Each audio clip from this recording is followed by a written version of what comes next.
Hey, welcome to Spirit Soul Sense, information for your soul. I am Shareece, and one of the things that I say all the time is relationships are for the evolution of your soul.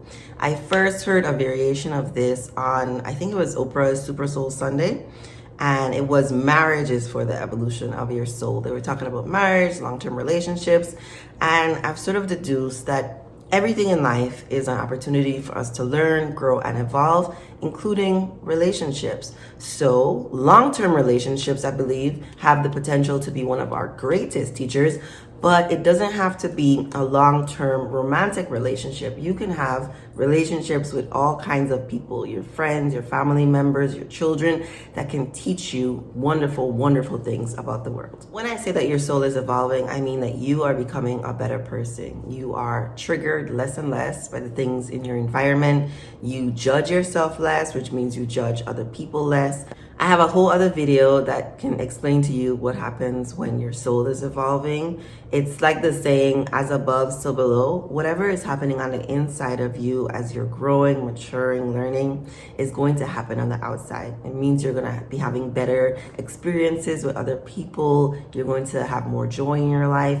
And I really think that everyone wants to be happy and healthy. And so if you leave yourself open to the opportunity of learning in your relationships, I think you can just grow exponentially. So looking at long-term romantic relationships first, you don't actually have to do anything to grow spiritually with your partner. The opportunities are going to present themselves whether you like it or not. But you do have to open yourself up to the opportunity.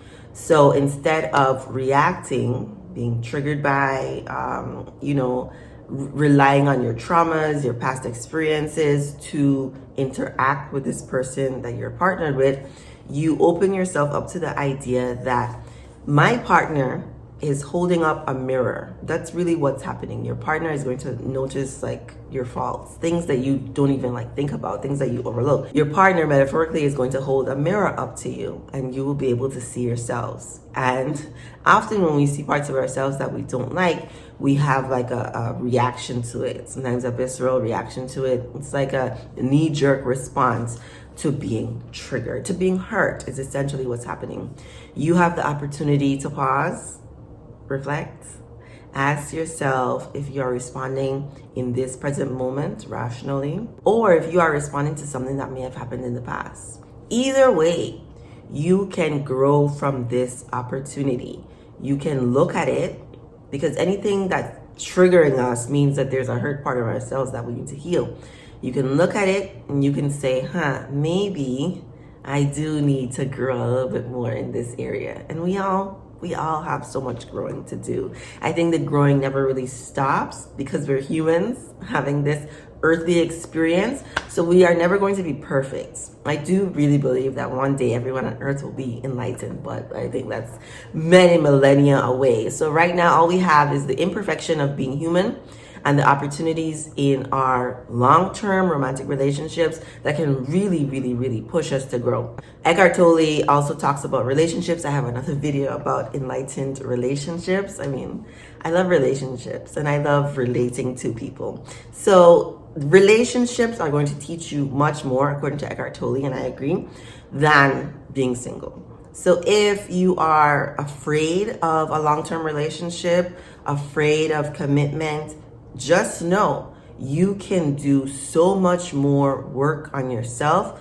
Even if this relationship is not a forever relationship, you can do so much more work on yourself by being in relationship with someone, by having someone hold. And I'm not saying like use the other person. I'm saying be present in the moment. Let the relationship be what it is. Everything doesn't have to last forever. I know like we really think like every relationship is forever, but every relationship doesn't have to last forever. One of the things that I do when I'm thinking about whoever I'm dating at the time is, Lord, let it be what it is. Like, this doesn't have to last forever. There may be things that I need to learn about myself. If it does last forever, great, because we are looking for something that lasts. but it doesn't have to. And I would really encourage anyone to not attach yourself to the idea that something has to go the way you want it to go. I think life will teach you quickly that it's not fair. We don't always get what we want. I think we get exactly what we need in that moment to grow. So long-term romantic relationships, great for the evolution of your soul. Can be marriage, doesn't have to be marriage. I have heard people say, don't get married young. I'm not one of those people. I'm maybe I'm not one of those people anymore. I think there's a lot of potential for people who get married when they're 20 for growing together. Married or partnered, like let's say you're with your high school sweetheart, you've been with that person all your life. You can grow with the same person. You do not have to, well, I've had, several long-term relationships, one of which, encompassed a great portion of my 20s and taught me the greatest life lessons. But you can have one person for your life who you learn and grow with.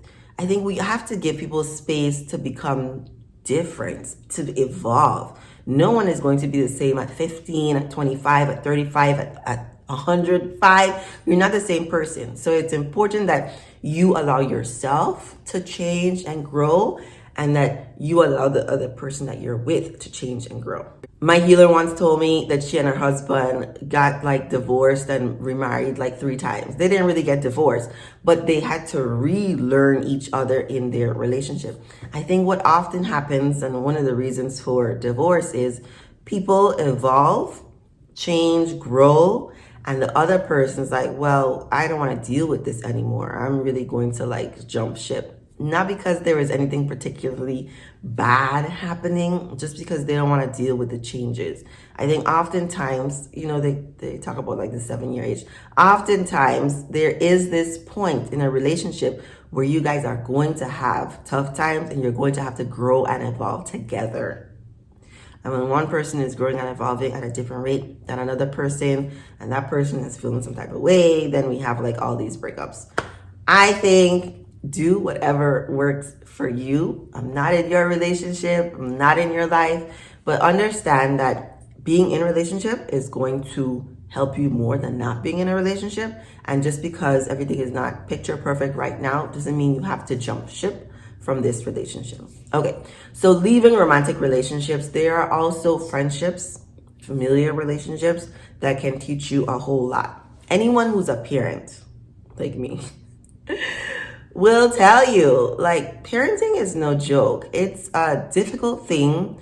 There's technically no handbooks, but there are books that can help you with parenting. One of my blessings in life is that while my son was very young, I was taking child development classes. And so all the things that I was learning in that moment, I was able to practice in that moment. So I'm the kind of parent who doesn't use corporal punishment, who has conversations with my child, because I know about all the research that covers all the wonderful things that can happen if you parent in a particular way. Even knowing all this information, I'm going to tell you parenting is still difficult. And I have a lot of support behind me to help me with the parenting, because it tests you. These little people, they come into this world, they have their own personalities. And one of the things I love to do when I see a 1-year-old, a 2-year-old, I'm just who are you going to be?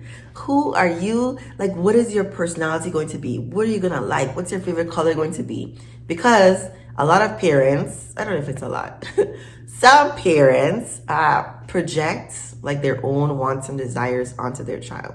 I think it's very okay to have standards about what you want your child to be like, the activities that you would like your child to enjoy. But after a certain point, it's not what you want as a parent anymore. And you're an adult now. So if you're watching this, your parent wanted certain things for you. And whether you follow them or didn't follow them and have to deal with your own, that the challenge of the parent-child relationship is a wonderful opportunity for you to grow. Because if your child is exactly like you, you are going to see things in your child that trigger you. your child is nothing like you are going to see things in your child that trigger you. And it's really an opportunity. I mean, one of the consequences here is that there's a strong power dynamic, right? Parents have the control and they lose that control after a certain age, and definitely when the child moves out of the home. But there are learning opportunities on both ends. And then children, I think we as parents, we do the best we can do, but we're human. We are human. We live in this human world. And so there are still going to be things, negative things that happen in life that children are going to have to learn and grow from, in adulthood, like from their childhood. Some more significant than others. There are some people who have, significant trauma histories because of what their parents did to them. But there are others who have less significant things, but still have to work through what has happened in the parent-child relationship. That's where we get daddy issues from. That's where we get mommy issues from. All an opportunity for you to learn and grow.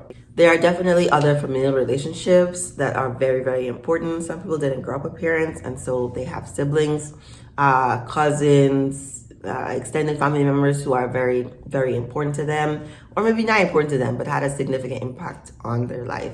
Similar explanation. You are in a relation to these people and you have an opportunity to grow and not be triggered by things that your family members say or do. And so we covered romantic, child, family stuff, and then there are friendships.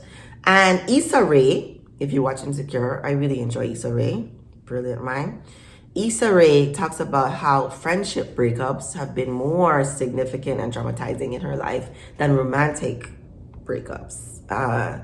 I don't know that my friendship breakup was more traumatizing, but it was definitely a very significant part of my growth as a person. And so friendships, same-sex friendships, or even opposite-sex friendships are very important. We are social beings. And we move out of our family's home and we have to network and organize and form community with other people. Those people sort of become like family. And so if there's a breakdown in those friendships, we're going to feel it. But these friendships also give us an opportunity to learn and grow. Oftentimes, I think we form friendships with people who are very similar to us. And so the push, the mirror is not... it's not as significant. It's like friendships often are not as challenging as other relationships where the stakes are higher, where you have more invested, you want it to last, I don't know, there's more ego involved, I think, a lot of times in other relationships. But in friendships, generally it's like very easy. That's like my experience. I think friendships often feel like a very easy sort of thing to do when you have a lot in common and you guys have a lot of fun together. Like, y'all are friends, it's cool. But there are going to be times, and if there are not times, I often say, like, if people never argue or disagree, one person is either faking it, agreeing with everything, like going along just to get along. And that means there's not going to be any real conflict for anyone to disagree with. So eventually there's going to be some kind of miscommunication or breakdown or something, and you'll have an opportunity to fix it or to let it go. That's what I've had to do in my life. I've had to let some friendships go because the fixing wasn't working.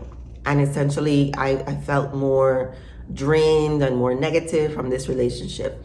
But every friendship, I would think, is going to grow through, ups and downs, periods where you're more close than not close, and you'll have the opportunity to learn and grow. I don't think anyone gets to 30 years of friendships without any conflicts, without any disagreements. And I think that's one of the beautiful things about friendships, relationships, long-term romantic relationships. You get to grow and evolve with this person over time.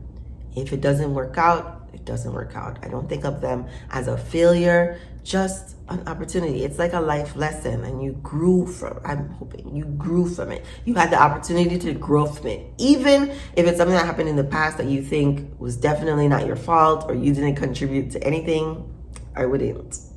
I think maybe we need to take a little bit more accountability and responsibility for our role in things breaking down.